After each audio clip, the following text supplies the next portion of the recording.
नमस्कार, जय महाराष्ट्र मित्रांनो. आपल्या मुख्यमंत्र्यांनी एक नवीन संकल्प घेतलेला आहे, की आता मी माझ्या कोणत्याही गाडीच्या ताफ्यासह न जाता आता मी थेट मोटरसायकलवरती प्रवास इथे करणार आहे. अर्थात एक व्हिडिओ त्यांचा आहे, तो इथे मी प्ले करतो. तुम्ही तो बघू शकता आणि हे सर्व काही कशा कारणामुळे झालंय, कशामुळे घडू लागलं, हे सर्व काही एकंदरीत घटना तुम्हाला मी सविस्तर आजच्या ह्या व्हिडिओच्या माध्यमातून सांगणार आहे. खास करून आपण बोलणार आहे आज आपल्या महाराष्ट्राच्या नाही, बल्कि पूर्णतः देशाच्या अर्थव्यवस्थेवरती आपण थोडक्यात माहिती घेणार आहोत. त्याकरता व्हिडिओला नक्की पूर्ण बघा. तत्पूर्वी हा व्हिडिओ बघू शकता. हे आपल्या महाराष्ट्राचे हॉनरेबल मुख्यमंत्री देवेंद्रजी फडणवीस साहेब यांनी आपल्या सर्व गाड्यांचा ताफा सोडून आज विधिमंडळात येत असताना थेट जे आहे की बुलेटवरती सवारी केली आणि त्यांच्यासोबत एक मंत्री होते, ते देखील त्यांच्या पाठीमागे डबल सीट, तिथे ड्युअल सीट बसलेलं आहे.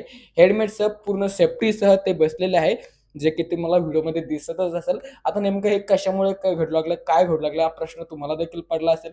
गेल्या काही दिवसापूर्वी आपल्या देशाचे पीएम ऑफ इंडिया म्हणतात की डिझेल, पेट्रोल आणि गॅस हे थोडक्यात जपून वापरा.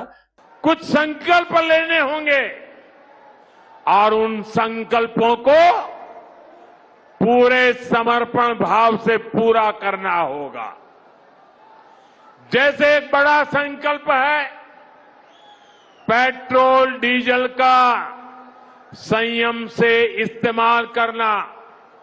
साथियों, हमें पेट्रोल डीजल का उपयोग कम करना होगा। त्याच्याच बरोबर त्यांनी एक हे देखील मोठं आव्हान केलेलं आहे की कोणी सोनं खरेदी करू नका. किती क्रिटिकल कंडिशन असेल तरी सोनं खरेदी करू नका. तुमच्या घरात कोणताही समारोह उत्सव असेल तरी सोनं खरेदी करू नका, कारण की आपल्याला आपल्या देशाची जी आर्थिक परिस्थिती आहे किंवा आपल्या देशाची जी आर्थिक इकॉनॉमी तिला डेव्हलप करायचं आहे. अर्थात जो रुपया आपला डॉलरच्या मुकाबल्यात खाली पडलेला आहे त्याला आपल्याला वर आणायचं आहे. नेमकं याचा त्याचा काय संबंध आहे त्याचं देखील तुम्हाला मी समजून सांगतो. आणि मुख्यमंत्र्यांनी मोटरसायकलवरती सवारी का केली, कारण की यांनी स्वतः देखील आणि मुख्यमंत्र्यांनी आणि देशाचे पंतप्रधान नरेंद्रजी मोदी यांनी सर्वांनी जे की जेवढे पण बीजेपीतील पदाधिकारी कार्यकर्ते यांनी आवाहन केलेलं आहे की डिझेल, गॅस आणि पेट्रोल हे तिन्ही इंधन वस्तू जे आहेत त्याचा थोडक्यात जपून वापरा. कारण की जो आपला इंधन साठा आहे तो संपण्याच्या मार्गावरती आहे आणि इतर जे इंधन साठ्याचे मार्ग जे काही रस्ते आहेत ते ब्लॉकेज मागे झालेले आहे. अर्थात इंधन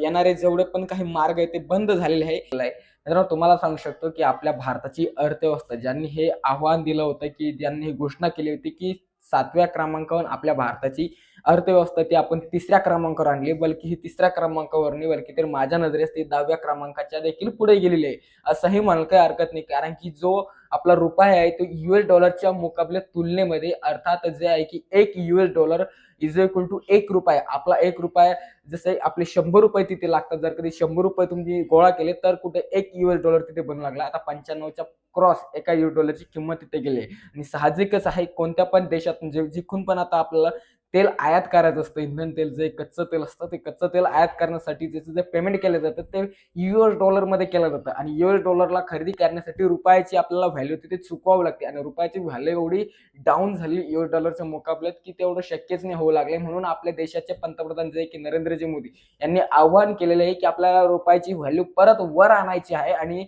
डॉलरची व्हॅल्यू परत कमी खाली न्यायची आहे. याच्यासाठी तुम्ही कोणी 1 वर्षभर सोनं खरेदी करू नका.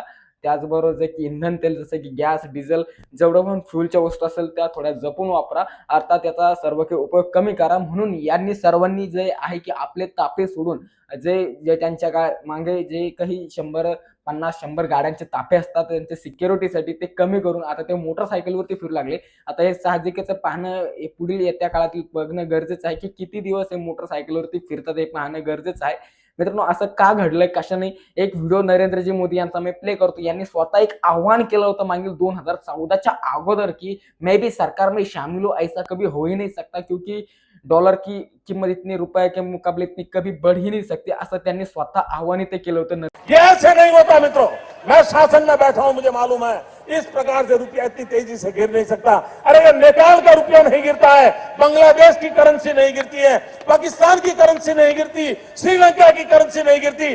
क्या कारण है हिंदुस्तान का रुपया पतला होता जा रहा है? मित्रांनो, सरळ सरळ सांगायचं झालं तर बीजेपीतील सत्ताधारी ते देशाच्या पंतप्रधान पदापासून असो तर राज्यातील विविध राज्यातील मुख्यमंत्री पदापर्यंत असो, हे सर्व काही आता घाबरलेले आहे. याला माहिती आहे की आपल्या भारताची इकॉनॉमी खूप जास्त डाऊन झाली. यांनी खूप जास्त कर्ज भारतावरती काढलेलं आहे आणि कर्ज चुकवण्यासाठी जे आहे की हे सर्व काही इतर देशासोबत अलायन्स करून जे आहे की आपल्या रुपयाची किंमत डॉलरच्या मुकाबल्यात खूप कमी करू लागले. अर्थातच आता 4-2 दिवसामध्ये किंवा पुढील एका आठवड्याभरामध्ये आपला रुपया हा जो आहे की अर्थात आपल्या रुपयाच्या मुकाबले डॉलर हा 100 क्रॉस इथे करेल. अर्थात $1 खरेदी करण्यासाठी ₹100 आपल्याला ते द्यावे लागेल. अर्थातच जे पेट्रोल, डिझेल, इंधन, गॅस सर्व काही साठे आहे याच्याचमुळे संपत्तीच्या मार्गावरती आहे. म्हणून यांनी सर्व काही आव्हान इथे केलं असेल. जर कधी व्हिडिओ माहिती इन्फॉर्मेटिव्ह वाटली असेल तर लाईक करू शकता. पुढील असलेच इन्फॉर्मेटिव्ह व्हिडिओ बघण्यासाठी चॅनलमध्ये नक्कीच सबस्क्राईब तुम्ही ते करू शकता. खूप खूप धन्यवाद. जय हिंद, जय महाराष्ट्र.